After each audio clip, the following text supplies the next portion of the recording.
Well, I'd fallen enthralled to the whole Stephen Hawking icon as a man, and for the profundity of his ideas back in 1988 when he released the groundbreaking Brief History of Time, which sort of, I know for me personally, awoke that dormant part in you that doesn't really want to ask the big questions. But he went straight there, and he had 10 million people asking, why are we here? How does the universe begin? And so forth.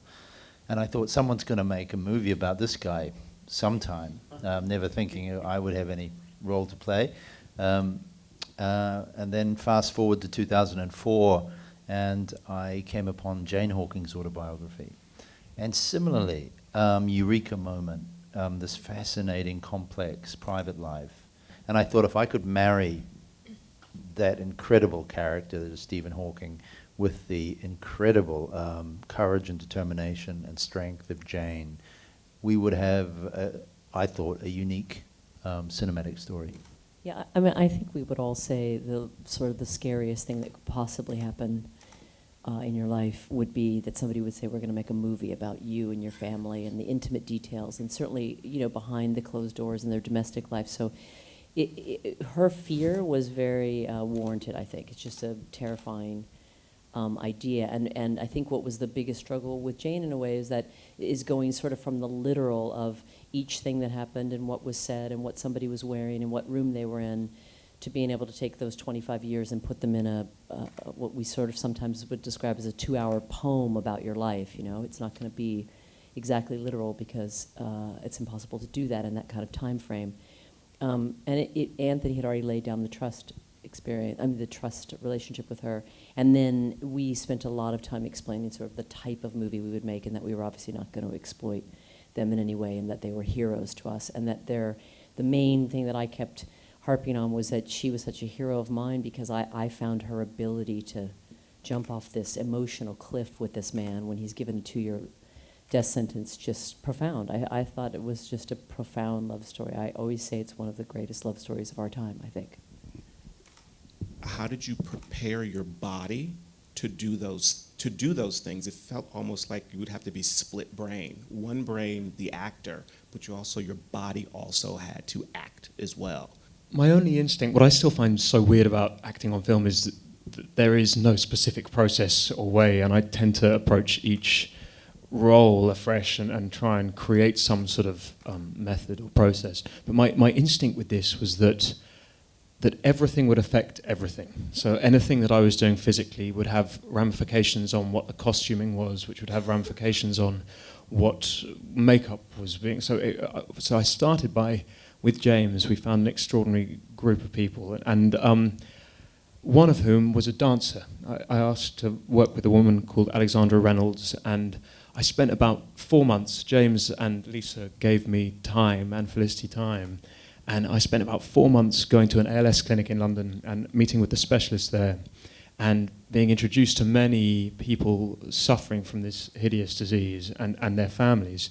And they invited us into their homes, many of them, and so seeing the physical ramifications, but also the emotional ramifications too. And what's interesting about ALS or MND is that you have what are called upper neurons and lower neurons. And if the upper neurons go, there is a rigidity, like a spasticity. And if the lower ones go, there is like a wilting. And ALS is a mixture of those two, but which parts of your body have which is completely unique to each person. So unfortunately, there's very little footage of Stephen before the 80s, in fact, none that I could find, when he's already in the chair. So I basically took all the photos I could and took it to the specialist at the ALS clinic in London. And working with her, like photos of like the wedding photos, when Stephen and Jane are holding hands, you actually see that his hand is leaning entirely on her, but there's a wilting quality. So she helped me work out what she thought the decline was specifically. And then with Anthony then wove the specifics of that into the script.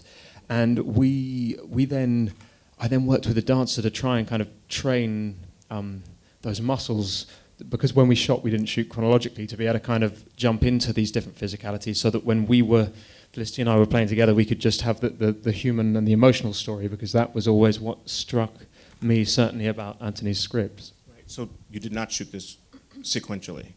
Unfortunately not. No, I think Lisa and James looked into it, but as always, you guys all know, it was economically unviable. How Unless you're Boyhood. right. So, in any given day, you could be at various stages of the disease in any given day of shooting? Yeah, our first day, oh God, I will never remember it so clearly. It got to 4 o'clock in the morning, the night before we started filming. This was months of prep. I was so scared. And I hadn't slept, and it got to 4 o'clock in the morning, and I was being picked up at 5:30, and I just saw this sort of melatonin next to my bed, and I was like, do I take it? Like, how can I possibly start day one of this film without a night's, literally a moment's sleep? Because on that first day, we started with the scene in which Felicity and I are spinning round, Stephen and Jane are spinning around in the morning, and then at lunchtime, Stephen was on 2 sticks, and then in the afternoon he was in the second wheelchair. So the first day was a trial by fire, put it that way. And fortunately, I think one of the scenes was quite emotional. So the fact that I hadn't slept, it was Always helps. After putting your body in those positions, how do you come out of it? I just imagine you have physical therapists or massage people to kind of get Eddie back. I did part of that process in the 4 months before. Was the idea of training with a dancer was so that those muscles wouldn't be shocked into that situation, but there would be a comfort in it. And what I love about dancers is they do it again and again and again until it's right. And that was it's like in the theatre, it was a similar sort of deal. But no, I went to a very brilliant osteopath, and for the whole prep. And then while we were filming, and occasionally there would be a cry, I need acupuncture! So there were various bits, helpful techniques. Eddie and I both have a very similar approach to filmmaking, and one that comes from working in the theatre. We both worked with a theatre director called Michael Grandage in London at the Donmar Warehouse. And we tried to apply a lot of those practices that we learnt in the theatre into the film. So having lots and lots of time to prepare and rehearsal, doing scenes over and over again, running them, trying different things out, doing as much research as possible. So as Eddie said, we went and met carers, met patients, and I think when you feel like you've done the preparation, it means that when you come to set, you can be free to be spontaneous on the day. And I think a chemistry is always a strange that something you can't really explain. But I think the particular chemistry was this, is Eddie and I have a huge amount of respect for each other. And it really felt like James gave us time before we started shooting. We met 4-5 months before, and it was a very open dialogue between the three of us, so that we felt very comfortable by the time we were in front of a camera.